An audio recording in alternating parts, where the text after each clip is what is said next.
بات یہ بڑی پتے کی ہے کہ ہر جماعت کو انتخابات اس بیسس پہ لڑ رہے ہونا چاہیے کہ اس کے منشور میں لکھا کیا ہے، لیکن یہاں منشور سب سے آخر میں آتا ہے اور پولیٹیکل سلوگن اس سے پہلے آتے ہیں۔ جھگڑا صاحب، پاکستان تحریک انصاف کا منشور کدھر ہے؟ اگر ویسے دیکھا جائے تو پی ٹی آئی کے جو اینڈ کے ایام یا کچھ مہینے تھے وہ اس قدر خراب ہو چکے تھے کہ آپ کے اپنے MNAs MPAs کہا کرتے تھے کہ اب ہم ہلکے میں نہیں جا سکتے، اکانومی اتنی خراب ہو گئی ہے، پیٹرول اتنا زیادہ مہنگا ہو گیا ہے، آٹے چینی کی قیمت بھی بڑھ گئی ہے اور قلت بھی ہو گئی ہے۔ ناٹ جسٹ دیٹ، یہ مسئلہ بھی سٹارٹ ہو گیا تھا کہ پاکستان تحریک انصاف جو ہے وہ کسی طریقے سے اسٹیبلٹی دے بھی سکے گی اکانومی کو اور پالیٹکس کو یا نہیں دے سکے گی، کنسیڈرنگ کہ ایک ہاسٹائل پولیٹیکل انوائرمنٹ بھی تھا۔ تو اگر واقعی میں کارکردگی کی بیسس کے اوپر پاکستان کی عوام چوز کرنے لگ جائے اپنے لیڈران کو، اپنی حکومتوں کو، تو پھر تو کوئی بھی سیاسی جماعت اس پلڑے پر، اس ترازو کے اوپر پورا نہیں اترتی۔ نہیں اترتی ہے، میرے خیال میں یہ ناجائز ہے۔ میں صرف پی ٹی آئی کی بات نہیں کر رہا، ہمیں پولیٹیکل پروسیس کو بالکل ملائن نہیں کرنا چاہیے۔ دیکھیں، الٹیمیٹلی پولیٹیکل پروسیس ہی مشکل مسئلے حل کر سکتا ہے۔ ہم نے اپنے 5ویں سال میں خیبر پختونخوا میں کنٹریبیوٹری پینشنز کا نظام نافذ کیا۔ جب مصطفیٰ اپنے ری امیجننگ پاکستان میں بات کرتے تھے، اکثر یہ لوگ پوچھتے تھے کہ پی ٹی آئی نے کیا کیا، اس سے مشکل فسکل ریفارم ہو نہیں سکتا۔ یہ فیڈرل گورنمنٹ نے نہیں کیا، یہ ایک پروونشل گورنمنٹ نے کیا، اور یہ آپ کو دکھاتا ہے کہ جو فار ایگزامپل 18ویں ترمیم کی پاور ہے، 18ویں ترمیم ان کے دور میں ہوئی تھی جب یہ پیپلز پارٹی میں تھے۔ کچھ نہ کچھ تو ہر حکومت کر دیتی ہے، لیکن جو بیانیہ بنا تھا پی ٹی آئی کے خلاف کہ اس نے کچھ نہیں کیا، وہ اس کے بعد شہباز شریف کے 16 مہینوں نے ثابت کر دیا انہوں نے بھی کچھ نہیں کیا۔ لیکن let's talk about P T I کہ وہ اب کس بیسس کے اوپر اکانومی کو کیسے صحیح کرے گی۔ میکرو اکنامکس ہماری میسڈ اپ ہے، مائکرو اکنامکس ہماری میسڈ اپ ہے، پالیسی کا تسلسل کسی بھی حکومت کے ٹائم پر نہیں ہوتا ہے۔ ایک حکومت چینج ہوتی ہے، دوسری حکومت آتی ہے، فوری طور پر پالیسی کو اتار کے باہر پھینک دیتی ہے۔ So where are we standing؟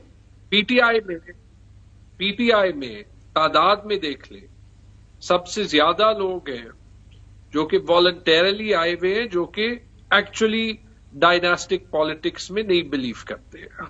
ٹھیک ہے، یہ نہیں کہ سارے، اور باقی بہت سے جو ایسے ہیں جو اپرچونسٹک تھے، ان کا آپ نے صفایا کر دیا، تو تھوڑی وہ ریشیو اور بہتر ہو گئی ہے۔ اکانومی کا ہمارا حل ایکچولی سمپل بھی ہے، مشکل بھی ہے۔ ہمیں ایک اوپن مارکیٹ اکانومی کریٹ کرنی ہے، ہم نے پبلک سیکٹر چھوٹا کرنا ہے، ہم نے پرائیویٹائزیشن کرنی ہے، اور ہم نے اپنا ٹیکس ریونیو بڑھانا۔ ڈالر میں اوپن مارکیٹ میں پھینک کر کو بہت زیادہ فائدہ نہیں ہوا تھا پاکستان کو، جھگڑا صاحب، that was an experiment that costed Pakistan.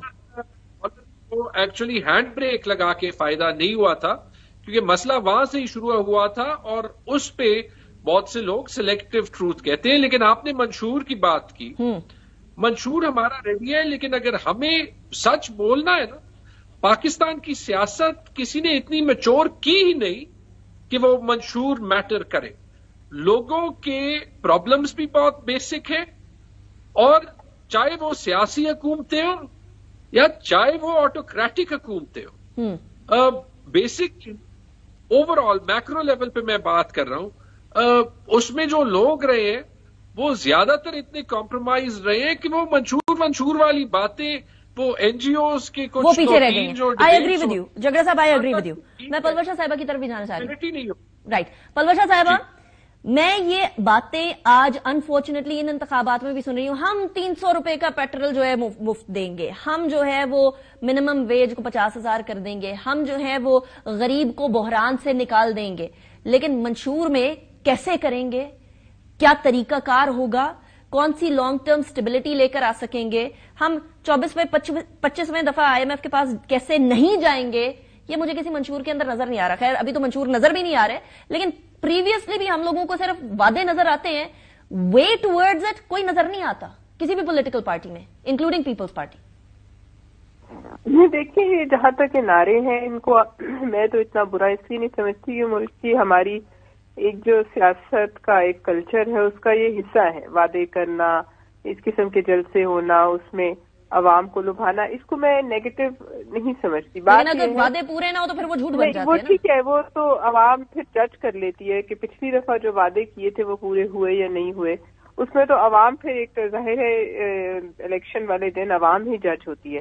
لیکن بات یہ ہے کہ یہ جو آپ نے ذکر کیا کہ ہمارے معاشی مسائل، ہمارے معاشرتی مسائل اس حد تک اب اس وقت خراب ہو گئے ہیں کہ میں اس بات سے ضرور اگری کرتی ہوں کہ اس پہ ایک ٹیکنیکل جو ہے ہمیں وے آؤٹ اور چیپٹرز جو ہے اپنے منشوروں میں ڈالنے ہوں گے. ابھی اس وقت تک تو پارٹیز کے منشور باہر نہیں آئے، لیکن میں اس بات کو سمجھتی ہوں کہ آئی ایم ایف کا جو یہ ایک ڈیڈ ٹریپ ہے اس میں سے کیسے باہر نکلنا ہے، یہ ایک بڑا سوال ہے.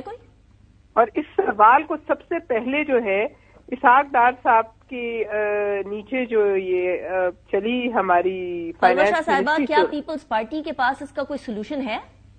دیکھیے، تو جب آئے گا ہمارا منشور تو ظاہر ہے اس میں فائنانس چیپٹر ہوگا، اس میں ضرور اس کو ایڈریس کیا جائے گا، کیونکہ آئی ایم ایف کے ڈیڈ ٹریپ سے بچنے کے اور عوام کو یہ بتانے کے علاوہ کوئی چارہ نہیں کہ ہم اس سے کس طرح باہر. ایکچولی ایگرلی ویٹنگ کہ ساری سیاسی جماعتوں کا منشور سامنے آئے، اس کے بعد پھر دیکھ لیں گے کہ کس کے اندر جو ہے حل ہے یا نہیں.